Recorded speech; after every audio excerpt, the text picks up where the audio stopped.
राजस्थान के जयपुर के रहने वाला कौशल राठी अपने घर में अपने बेडरूम में अपनी पत्नी कीर्ति के साथ गहरी नींद में सोया हुआ था।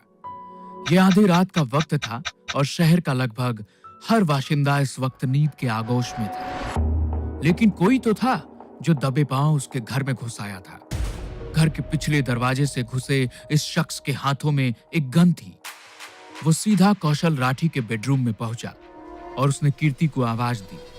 उसकी आवाज सुनकर कीर्ति और कौशल दोनों की ही आंख खुल गई। मौत को सामने देखकर उनके होश उड़ गए। कौन कौन हो तुम? कौन हो और मेरे घर में कैसे घुस आए? लेकिन इससे पहले कि कोई कुछ समझ पाता, अपने मुंह पर कपड़ा बांधे खड़े उस आदमी ने गन से गोली चला दी।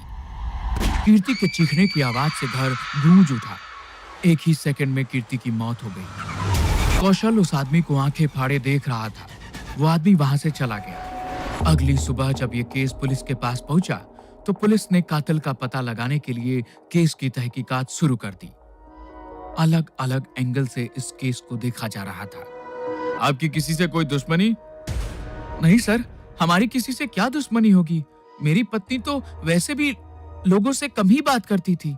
पता नहीं कौन था वो जिसने मेरी पत्नी के साथ ये सब किया।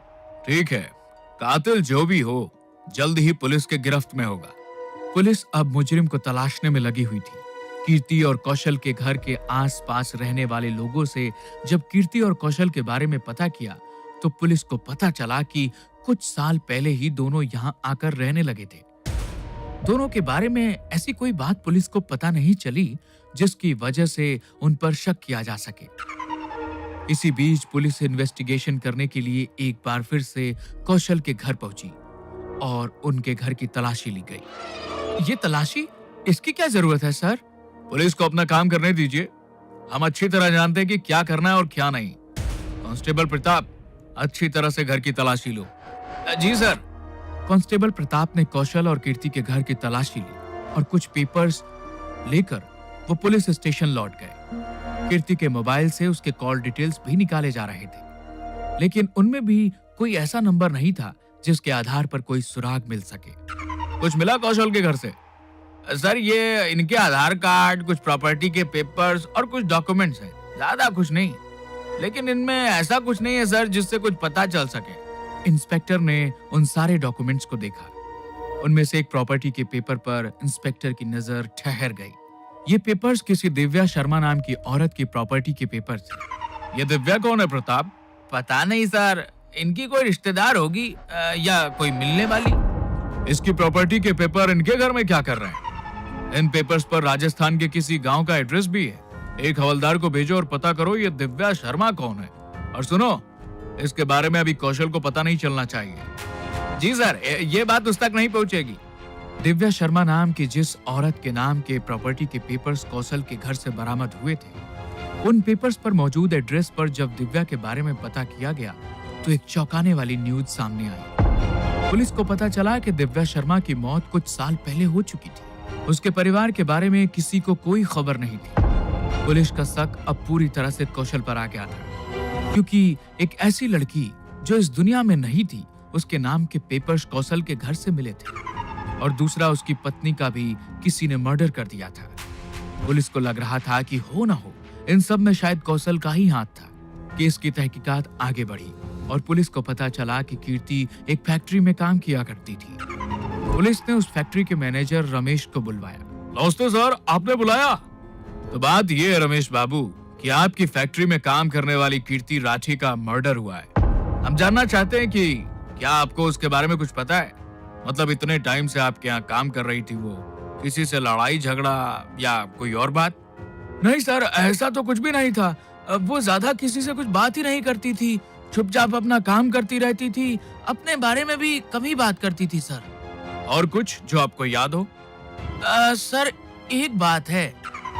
जब वो जॉब के लिए मेरे पास आई तो मैंने उससे डॉक्यूमेंट्स मांगे थे, क्योंकि बिना डॉक्यूमेंट्स के हम किसी को भी नौकरी नहीं देते सर। उसने कहा उसके सारे डॉक्यूमेंट्स खो गए हैं सर। फिर मैंने तरस खाकर उसे काम पर रख लिया। पिछले 3 साल में कभी कोई शिकायत उसकी तरफ से नहीं आई तो हमने भी कुछ नहीं कहा। आपको ये तो पता होगा ना कि ये कानूनन गलत है। जी सर, गलती हो गई सर, लेकिन वो अच्छी औरत थी सर। पुलिस ने फैक्ट्री के मैनेजर को जाने दिया। पुलिस की समझ में अभी तक नहीं आ रहा था कि आखिर ये सब किसने किया और क्यों किया। दिव्या शर्मा के बारे में जानने के लिए पुलिस ने कौशल को पुलिस स्टेशन बुलवा लिया। ये दिव्या शर्मा कौन है? कोई नहीं सर, मेरी वाइफ कीर्ति की दोस्त थी। इसकी प्रॉपर्टी के पेपर आपके घर में क्या कर रहे हैं? दरअसल सर, वो दिव्या का इस दुनिया में कोई नहीं था। वो बहुत बीमार हो गई थी तो उसने अपने पेपर्स कीर्ति को दे दिए थे, लेकिन फिर उसकी मौत हो गई और ये पेपर्स हमारे ही पास रह गए।